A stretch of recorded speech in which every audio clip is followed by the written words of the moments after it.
Welcome back. Thanks so much for joining me on this Tuesday afternoon. It's still bright and sunny and beautiful, maybe a little bit cold in downtown Toronto. Wherever you are, I hope you're enjoying the sun.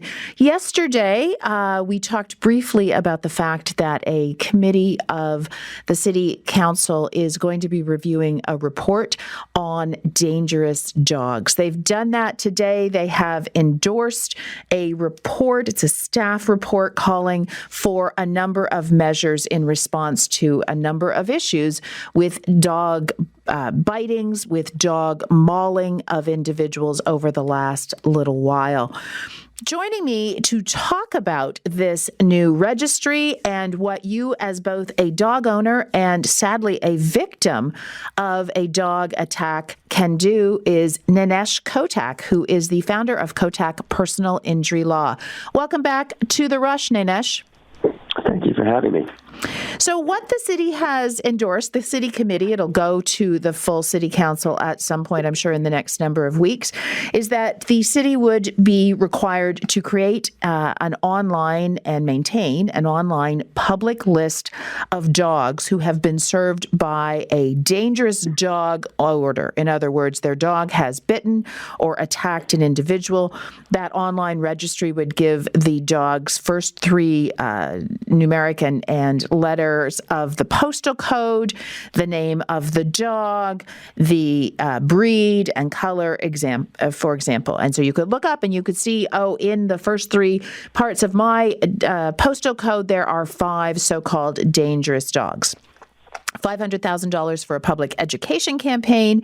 They're going to ask the provincial government to amend the Dog Owners Liability Act to speed up hearings for dangerous dogs. And they're going to plunk a city-identified sign on the dog owner's front lawn that basically says, "Beware of dog, a dangerous dog lives here." Your general thoughts on whether this will actually be effective, Nainesh? I think it's a really good step in the right direction. We have legislative framework, but, it all starts, I think, with education and having that $500,000, which is significantly more than they had before, which I think it was like $20,000, to educate dog owners in terms of their responsibilities. I think it's going to go a long way. Again, we have the framework already. The Dog Owners Liability Act does provide for court proceedings, for charges, for seizure of dogs, but it's always a time-consuming process, right?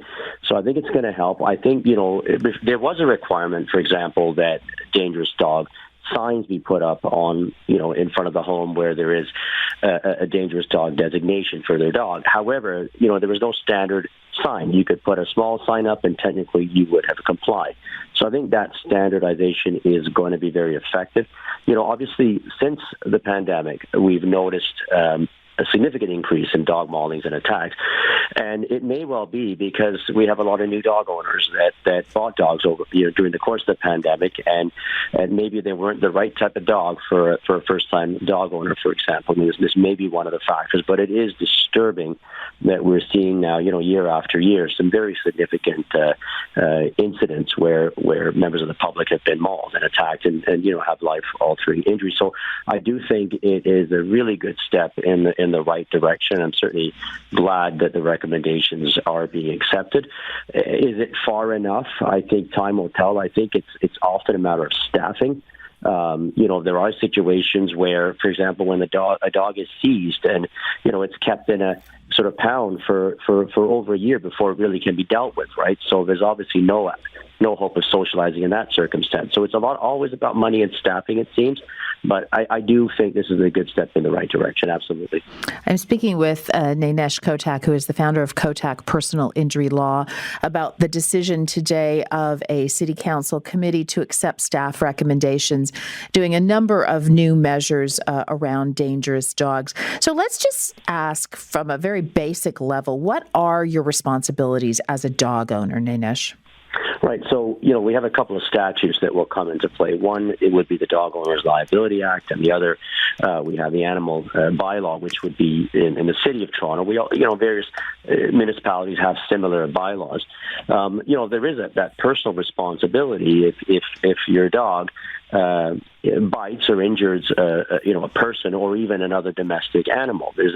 Under the Dog Owners Liability Act, there's a strict liability for that, and you'd be civilly responsible, and hopefully you'd have insurance to deal with it. There are, under the animals bylaw, there's you get sort of one kick at the can. If there's a sort of a minor bite, you get a warning, and if you have another one, your dog will be deemed to be a dangerous dog. Or if it's a significant bite, that in fact could happen. So, certain requirements that are pretty obvious. Keep your dog on leash, right? Keep it under control. There are off-leash parks, maybe not enough of them, but, you do get situations where dog owners are letting their dogs off leash in areas they're not supposed to. Okay, so, and this becomes a problem. So I think, responsible pet ownership. Look, dogs are certainly members of our families. They really, they're service dogs. They help us. They're part of our family. They're cute, adorable, etc.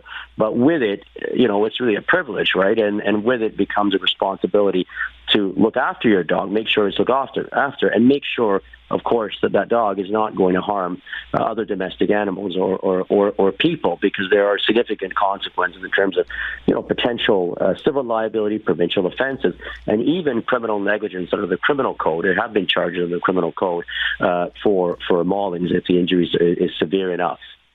And just walk us through that in a general sense. Let's say it's not just a bite; it is a mauling. Not life-threatening, but maybe life-altering mauling. So what happens to that owner and that dog? Walk us through that quickly. Right. So in that situation, under the Dog Owners Liability Act, there may be, in fact, an order that the dog be euthanized if it's that significant. Certainly, there'll be a dangerous dog designation, which will require such things as muzzling, the sign that we spoke about, microchipping, and now the registry. There also could be charges under the Dog Owners Liability Act, which is really a provincial offense, significant fines, potential jail. But for very significant injuries, we've seen police actually laying a criminal charge of criminal negligence causing bodily harm, for example. And those cases have been, if you get convicted of that, it's a very serious criminal record. You could go to jail, have a significant fine. It could affect your right to travel. So, owning a dog, it's a responsibility. It's a great responsibility, but with that, it could come consequences if you don't socialize your dog well enough, and if your dog ends up causing significant injury to somebody else. If there was anything that you found missing, I think you originally characterized this, Nainesh, as a good first step. If there was anything that you would like to have seen in this report and adoption by City Council, what would that have been to go further? I would think, I would suggest we need more bylaw officers. I think in more people to actually enforce the legislation. It's fantastic to have that legislation, but in order for it to have teeth, you need people out there able to actually enforce it. So I think that probably, hopefully this $500,000 is not, it should be for education, but also some of it I think should be used for actual hiring of more bylaw officers who have the authority to lay charges and have seizures, etc. When it's necessary to do so. Nainesh Kotak, founder of Kotak Personal Injury Law, thanks so much for joining us and filling us in on the new campaign adopted by City Council this morning. I want to take your calls on this. 416-872-1010. You just heard a personal injury lawyer talk about dog responsibility, ownership responsibility when it comes to your dog. If your dog is a dangerous animal, if he or she